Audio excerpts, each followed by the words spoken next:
Hello दोस्तों, मेरा नाम है Sumant. Welcome to Crackers IAS academy. Short में नाम रखा है हमने CIA। कैसा है? तो यहाँ पे हम लोग सवाल करेंगे आज मॉडर्न इंडिया का, जो आधुनिक भारत है उसका। यहाँ पर हम बात करेंगे जो वेलेस्ली साहब हैं उनके बारे में, उनके जो कारनामे हैं, उन्होंने जो नीतियाँ अपनाई, उन्होंने क्या योगदान दिया ब्रिटिश साम्राज्य के एक्सपेंशन में, ब्रिटिश साम्राज्य के विस्तार में। क्लियर है? तो हम लोग एक एक करके जो अपने गवर्नर जनरल्स हैं उनको हम कवर करेंगे। आज बारी है वेलेस्ली साहब की, फिर कभी बारी आएगी डलहौजी की। ठीक है ना? तो चलिए शुरू करते हैं। सवाल आपके लिए है, आपने बेहतरीन जवाब लिखे हैं मगर उसमें काफ़ी सुधार की ज़रूरत है, तो उन्हें आप करेंगे। सवाल सीधा सीधा है, आप में से अधिकांश के जो स्ट्रक्चर है वो सही हैं, बस पॉइंट मिसिंग है। तो अगर आपके आंसर में पॉइंट है तो ठीक है, जो पॉइंट नहीं है उसको आप अपने आंसर में लिख लेंगे। तो इस तरह से आप अपने आंसर को मेरे आंसर से मिला करके अपना सेल्फ एवेल्युएशन करेंगे। सवाल क्या पूछ रहा था? Discuss how the methods adopted by Wellesley बाबू aided the expansion of British power in India. सबसे पहले आपको पता होना चाहिए कि वेलेस्ली ने कौन कौन से तरीके अपनाए थे, वो तरीके कौन से थे। दूसरी बात, इनके जो तरीके थे उन्होंने ब्रिटिश साम्राज्य के विस्तार में किस तरह से योगदान दिया, आपको यहाँ पर ये बताना है। क्लियर बात है? तो पहला वो तरीका कौन कौन सा था? उनके 3 तरीके थे। पहला क्या था? सब्सिडरी अलायंस की पॉलिसी। दूसरा क्या था? दूसरा तरीका था उसका एजम्पशन ऑफ स्टेट, जो राज्य है उसको हड़प लेना। तीसरा क्या था? सीधा सीधा युद्ध। ये 3 तरीके वेलेस्ली ने अपनाया था और इन्हीं 3 तरीकों से उसने साम्राज्य का विस्तार किया। तो सबसे पहली बात, इंट्रो में क्या लिखेंगे आप कि वेलेस्ली कब आया और वो क्या था पोस्ट, एक लाइन बस लिखना है आपको इंट्रो में। दूसरा, बॉडी में लिखेंगे आप कौन कौन से तरीके अपनाए और इनसे क्या क्या फायदा हुआ। तीसरा, आप आराम से कंक्लूड कर दीजिए आपने जो पॉइंट उस पर लिखा है उसके हिसाब से क्या फ़ायदा हुआ और यहाँ पर क्या इसके कॉन्सिक्वेंस हुए। ठीक है ना? चलिए शुरू करते हैं एकदम शुरू से। वेलेस्ली के जो कारनामे हैं पहले वो लोग पढ़ लेते हैं। वेलेस्ली भारत में रहा 1798 से 1805 ईस्वी तक, 7 साल यहाँ पर उसने अपना काम किया। ठीक है दोस्तों, अब यहाँ पर बात आती है 7 साल 8 साल, तो यहाँ पर बात आती है कि अपने कार्यकाल के दौरान उन्होंने सब्सिडरी अलायंस इसको इंट्रोड्यूस किया 1798 में।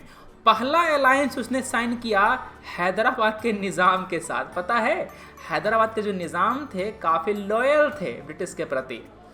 चौथा मैसूर वॉर इसी काल में हुआ था। सेकेंड मराठा वॉर इसी काल में हुआ था और इसने हड़प लिया तंजौर को, सूरत को और कर्नाटक को। इन सब के साथ उसने ट्रीटी ऑफ सब्सिडरी अलायंस ही साइन किया था। क्लियर ना? फिर बसीन की संधि हुई 1802 में। क्लियर बात है? ठीक है ना? तो ये है आपका वेलेस्ली का ओवरव्यू कि उसके काल में कौन कौन से काम हुए थे। जब वेलेस्ली भारत में आया था तो यहाँ पर काफ़ी कुछ काम हो चुका था। ब्रिटिश साम्राज्य का अच्छा खासा विस्तार हो गया था। ब्रिटिश साम्राज्य पॉलिसी अपना रही थी बड़े पावर से दूर रहने का। जल में रह के मगर से बैर, वही बात थी। ब्रिटिश जब जल में रह रहा है तो वो बड़ी ताकतों के साथ नहीं झगड़ रहे थे, मराठा से पंगे नहीं ले रहे थे, मैसूर से नहीं झगड़ रहे थे, क्योंकि अभी ये बलशाली राज्य थे। इनसे झगड़ा मोल लेना थोड़ा सा खतरनाक हो सकता था ब्रिटिश के लिए। क्लियर है? तो वेलेस्ली के पहले अंग्रेजों की ये पॉलिसी थी कि हमने जो भी हिस्से हड़पे हैं उसको हम कंसोलिडेट करेंगे, उसको हम गठित करके मजबूत करेंगे। क्लियर बात है?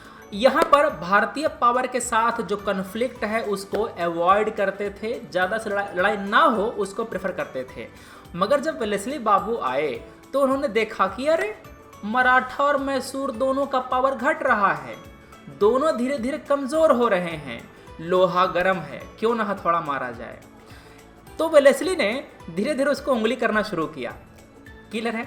जब उंगली किया तो मराठा और मैसूर दोनों से लड़ाइयाँ हुई, एंग्लो मैसूर वार, एंग्लो मराठा वार, और दोनों में जो ब्रिटिश हैं उनको सफलता हाथ मिली और साम्राज्य का विस्तार हुआ। क्लियर बात है। वेलेस्ली काफ़ी एक्सपेंशनिस्ट आदमी था, वो पहले से ही तय करके आया था कि हमको साम्राज्य का विस्तार करना है। 3 तरीके अपनाए थे, मैंने पहले बताया आपको, सब्सिडरी अलायंस, हड़प एजम्पशन ऑफ टेरिटरी, और तीसरा है सीधा सीधा युद्ध। ठीक है ना। तो 3 तरीके अपनाए हैं, तीनों मेथड को हम देखेंगे और क्या फायदे हुए वो हम डिस्कस करेंगे। अंत तक बने रहिए। क्लियर ना। सब्सक्राइब कर ही दिया होगा अभी तक के, मज़ा आ ही गया होगा, और आपने लाइक वगैरह भी कर ही दिया होगा। चलिए, बढ़िया बात। सर कहाँ पता है सर, लाइक नहीं किया तो क्या फर्क पड़ता है। चलो, यहाँ पर आपका जो वेलेस्ली है, उन्होंने किया क्या कि जिस राज्य के साथ सब्सिडरी अलायंस साइन करी, उस राज्य को बोला, ए सुनो, तुम्हारे राज्य में अपना हम सेना रखेंगे। क्या रखेंगे? अपना हम सेना रखेंगे। क्या करेगा? तुम्हारे राज्य का इंटरनल थ्रेट से और एक्सटर्नल थ्रेट से सुरक्षा प्रदान करेगा। आई मालिक, इंटरनल थ्रेट क्या है? इंटरनल थ्रेट का मतलब ये होता है कि राज्य के लोग अगर विद्रोह कर दें, राज्य का कोई सरदार अगर विद्रोह कर दे, तो उसको दबाने का काम हमर। तो सर एक्सटर्नल का है? एक्सटर्नल खतरा मतलब कि तुम्हारे राज्य पर कोई बाहरी राज्य आक्रमण कर दे, तब भी तुमको हम बचाएंगे। तो रूलर को, जो नवाब है, उसको वो तो एकदम चिल हो गया। अंदर से कोई खतरा हो, ब्रिटिश निपटेगा, बाहर से कोई खतरा हो, ब्रिटिश निपटेगा, हम चिल। तो जो नवाब है उसको टेंशन ही नहीं हुई, वो आराम से लेट गया। प्रशासन उसके काल में एकदम बद से बदतर हो गया। ठीक है। अब ब्रिटिश जब तुम्हारे राज्य में अपना सेना रखेगा तो किसका चलेगा? जिसकी लाठी उसकी भैंस, है ना। ब्रिटिश के कंट्रोल में आ गए महाराजा, क्योंकि पावर उसी का था। तुम्हारे राज्य में उसका सेना है, दूध की रखवाली करने के लिए बिल्ली को लगाओगे तो दूध तो कभी पी जाएगा वो, उसके मन पे है दूध पीना। ठीक है ना। तो एक बात हुआ कि ब्रिटिश के पास काफ़ी पावर आ गया। दूसरी बात ये कि जब तुम्हारे राज्य में सेना रख रहा है, तुम्हारी सुरक्षा कर रहा है, तो पैसा वो पे करेगा? नहीं, पैसा भी महाराजा ही पे करेंगे, क्योंकि आपकी अंदरूनी और बाहरी सुरक्षा हो रही है, पैसा भी आप ही पे करेंगे। आई सर, पैसा पे नहीं कर पाए तो? अगर पैसा नहीं पे कर पाए तो तुम्हारा हम जो एरिया है ना, कुछ हिस्सा हम हड़प लेंगे। क्लियर बात। पैसा पे करते चले गए तो बढ़िया, अगर नहीं कर पाए तो हम हड़प लेंगे। और कोई रिस्ट्रिक्शन मालिक? हाँ, कुछ और भी है। चूंकि तुम हमारी सेवा ले रहे हो, चूंकि तुम ब्रिटिश की सेवा ले रहे हो, तो तुम किसी और की सेवा नहीं लोगे, न फ्रेंच की न पुर्तगाली की, किसी भी यूरोपियन पावर की तुम सेवा नहीं लोगे। तुम किसी भी देशी राजा की सेवा भी नहीं लोगे। तुमको साइन करना है एग्रीमेंट, तुम्हें कोई डील साइन करना है, पहले हमसे पूछो। तुमसे क्यों पूछें सर? क्योंकि तुम्हारे राज्य में तो हमारा सेना है। ठीक है ना। तो ये बातें हैं। क्लियर है। और कुछ मालिक? और कुछ है? हाँ, तुम्हारे दरबार में हमारा एगो आदमी रहेगा। क्या रहेगा? हमारा एगो आदमी रहेगा, उसका नाम होगा रेसिडेंट। फैजल खान नहीं, रेसिडेंट रहेगा। क्लियर है। तो ये सब बातें हैं सब्सिडरी अलायंस की। क्या बातें हैं? आपके राज्य में ब्रिटिश फोर्स रहेगा, उसका पेमेंट तुम करोगे, तुम्हारे दरबार में एक ब्रिटिश रेसिडेंट रहेगा, और तुम किसी भी यूरोपियन को नौकरी नहीं दोगे, तुम हमारे बिना पूछे उससे तुम कंसल्ट नहीं करोगे। तुम किसी भी भारतीय जो शासक है उससे तुम कोई ट्रीटी साइन नहीं करोगे हमारे से बिना पूछे। तुम ब्रिटिश जो होंगे, तुम्हारे राज्य को हम डिफेंड करेंगे अंदरूनी और बाहरी खतरों से, और तुम इसके लिए हमको पेमेंट दोगे। अगर पेमेंट नहीं दिया तो हम तुमको ठीक है ना। हाँ, तो यहाँ पर ये बातें हैं। अरे मतलब टेरिटरीज का हथियार लेंगे और क्या सोच रहे थे। चलिए, बढ़िया बात। The British could maintain a large army at the cost of Indian state. अब ब्रिटिश को फायदा क्या हुआ? सेना तो उसको रखना है, चाहे वो अपने बैरक में रखे, चाहे वो राजा के बैरक में रखे। सेना जब उसको रखना ही है तो क्यों ना तुम्हारे राज्य में रखें। तुम खर्चा भी दोगे और तुम्हारे पे मेरा कंट्रोल भी रहेगा। कितने तेज थे, है ना। तो बड़ी आर्मी को मेंटेन कर पाए, वो भी रजवाड़ों के खर्चे पर। उन्होंने अपने एरिया से दूर वॉर लड़ा। मेरा बैरक कहाँ है? तुम्हारा राज्य में हमला करके सेना रख रहे हैं, नज़दीक पड़ेगा ना। चलिए, तो ये बातें हो गई। आपका जो एक्सटर्नल आपका पूरा डिफेंस हम कंट्रोल कर रहे हैं, तो आप मेरे ही कंट्रोल में रहेंगे, वो वैसी बात है ना।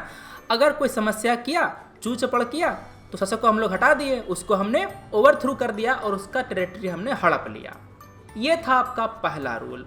दूसरा ये था कि अगर भारतीय शासक पेमेंट करने से फेल हो गया तो उसका टेरिटरी हम हथिया लेंगे। समझ गए बात? उसका जो एरिया है वो हम हथिया लेंगे और इससे जो भारतीय शासक की संप्रभुता थी वो खतरे में पड़ गई, वो ब्रिटिश के अधीन आ गए। जब मन तब हटा देता था। क्लियर बात है? तो हैदराबाद, अवध, कर्नाटक, तंजौर, सूरत, इन राज्यों को उसने ऐसे ही हड़पा। तीसरा है आउटराइट वॉर, युद्ध। युद्ध कैसे किया सर? चौथा एंग्लो मैसूर वॉर और दूसरा एंग्लो मराठा वॉर। इन युद्ध के सहायता से, एंग्लो मैसूर वॉर की सहायता से उसने किया क्या कि टीपू सुल्तान को हरा करके उसका जो आधा राज्य है वो बांट लिया ब्रिटिश और हैदराबाद दोनों के बीच में। जो आधा राज्य बच गया ना, वो दे दिया पुराने राजाओं को जो मैसूर पर राज करते थे। क्लियर बात है? अगला आपका है सेकेंड एंग्लो मैसूर वार। इसने सिंधिया और भोंसले का जो कंबाइंड आर्मी है, कंबाइंड सेना है ना, उसको हराया था। अब तुम दो को हराओगे तो ताकत तो दिख ही जाएगा। प्लस पेशवा भी पूरी तरह से ब्रिटिश के कब्जे में थे। समझ गए बात? तो ये थी बात हमारे युद्ध की, जो युद्ध दो लड़े थे वेलेस्ली बाबू ने, उसके बारे में। जो उत्तर है उसमें अलीगढ़, दिल्ली और आगरा को ऐसे ही उसने एनेक्स किया था। क्लियर है? अब वेलेस्ली का जो विस्तारवादी नीति था, इसके कारण से खर्चा बहुत हुआ। कंपनी धीरे धीरे कर्जे में डूबने लग गई। कंपनी ने कहा तो हमारा दिवालिया निकाल देगा। कंपनी ने वेलेस्ली को वापस ब्रिटेन बुला लिया। ठीक है ना?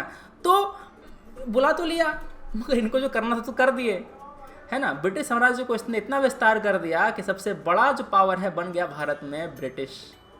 तो ये थी हमारी वेलेस्ली साहब की कहानी, उसके जो 3 मेथड थे उसकी कहानी। अब हम करेंगे क्या, हम लोग कुछ MCQs देखेंगे ताकि आपके मन में जो बातें हैं पूरी तरह से बैठ जाए, आप अपने आप को तुरंत टेस्ट कर पाएँ। चलो फटाक से पहला सवाल देखते हैं। पहला सवाल है जो वेलेस्ली बाबू हैं उसके बारे में। ध्यान सुनना, वेलेस्ली के बारे में मैंने 3 बातें बताई हैं, बताना है कि उनमें से कौन सी बातें गलत है। क्या वेलेस्ली पहला यूरोपियन गवर्नर था जिसने सब्सिडरी अलायंस को यूज़ किया था? क्या उन्होंने साल बाई की ट्रीटी साइन करी थी मराठा के साथ? एंग्लो मैसूर वॉर हुआ था तो क्या साल बाई का ट्रीटी था? बसीन का संधि था ना जी। तो आपका 2 तो गलत हो गया। अरे देखो देखो देखो देखो, कहाँ है बसीन की संधि? ट्रीटी ऑफ बसीन 1802। बसीन की संधि 1802। समझ गए बात? तो क्या हुआ आपका सेकंड आपका यहाँ पर गलत हो गया। समझ गए बात? चलो थर्ड देखते हैं। उसने प्रशासन में सुधार किया और सिविल सेवा को इंट्रोड्यूस किया? नहीं, ये तो बेचारा एक्सपेंशन करने में बिजी था। ये कहाँ से? ट्रीटी ऑफ साल बाई साइन किया गया था वॉरेन हेस्टिंग्स के द्वारा। पहला एंग्लो मराठा वॉर के बाद जो वॉरेन हेस्टिंग है उन्होंने साइन किया था। जो सिविल सेवा है ना, ये सब कॉर्नवालिस का काम है। किसका है? कॉर्नवालिस का काम है। तीसरा गलत हो गया। अब जब मेरा 2-3 गलत है तो मैंने क्या किया, मेरे एक ही ऑप्शन में 2 और 3 है, वो है आपका डी। मेरा आंसर आ गया डी। अगर मुझे पहला कन्फर्म नहीं भी होता तब भी मैं आंसर निकाल लेता। ठीक है ना। मगर वेलेस्ली ने इसको इंट्रोड्यूस नहीं किया था। जो फ्रेंच गवर्नर था डुप्लेक्स, उसने ये पॉलिसी इंट्रोड्यूस करी थी कि राजा महाराजाओं के राज्य में जाकर के अपना सेना रखेंगे, फिर बाद में उसको हड़प लेंगे। इंग्लिश ने उस सिस्टम को अपना लिया, थोड़ा सा इसमें रिफॉर्म ला दिया, हल्का सा बदल करके उसको अपना नाम दे दिया। क्लियर है बात? तो आपका पहला भी गलत है। वो पहला नहीं था, पहला डुप्लेक्स था। क्या आंसर आ गया? डी। 1, 2 और 3 इज द इनकरेक्ट स्टेटमेंट। बाकी यहाँ पर ठीक है। अगला आपका सवाल है सब्सिडरी अलायंस के बारे में ही। Those native princes who would enter the alliance would not be free to declare a war against any power without the consent of English। बिल्कुल सही बात है। अंग्रेजों की इजाजत के बगैर आप किसी दूसरे देश पर, किसी दूसरे राज्य पर हमला भी नहीं कर सकते थे। मेरा पहला सही है यहाँ पे, ठीक है ना। दूसरा, सब्सिडरी अलायंस को डलहौजी ने किया था इंट्रोड्यूस, पहले से चला रहे हैं तब से हम। दूसरा यहाँ पर गलत है, क्या आंसर आया? A1 only is the correct answer. कोई दिक्कत है यहाँ पे? यहाँ सही से पूछ रहा था, है ना। तो चलो ये बातें हो गई हमारी इसकी। अब आपको मिलता है कल के लिए सवाल। ध्यान से, कल सवाल आपका GS 4 का है, इथिक्स का है। बहुत ही इंपॉर्टेंट टॉपिक है कन्फ्लिक्ट ऑफ इंटरेस्ट। इस पर हमने आपको सवाल दिया है। जो कन्फ्लिक्ट ऑफ इंटरेस्ट है, इस टर्म से आप क्या समझते हैं? ये जो टर्म है, how can conflict of interest in public service be resolved, ये जो कन्फ्लिक्ट है उसको हम कैसे रिजॉल्व करें पब्लिक लाइफ में, आपसे ये पूछ रहा है। 10 मार्क्स का सवाल है, 150 वर्ड में लिखना है, ठीक है ना। तो आराम से इसका जवाब लिखिएगा ध्यान से। यहाँ पर मैंने 250 वर्ड नहीं दिया है आपको 15 मार्क्स। आपको अपने शब्द एकदम सीमित रखने हैं, ध्यान से। जो इंपॉर्टेंट है केवल वही लिखिएगा। क्लियर बात है?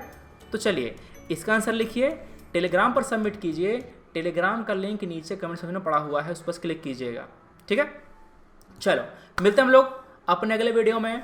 Thanks for watching, take care, जय हिंद।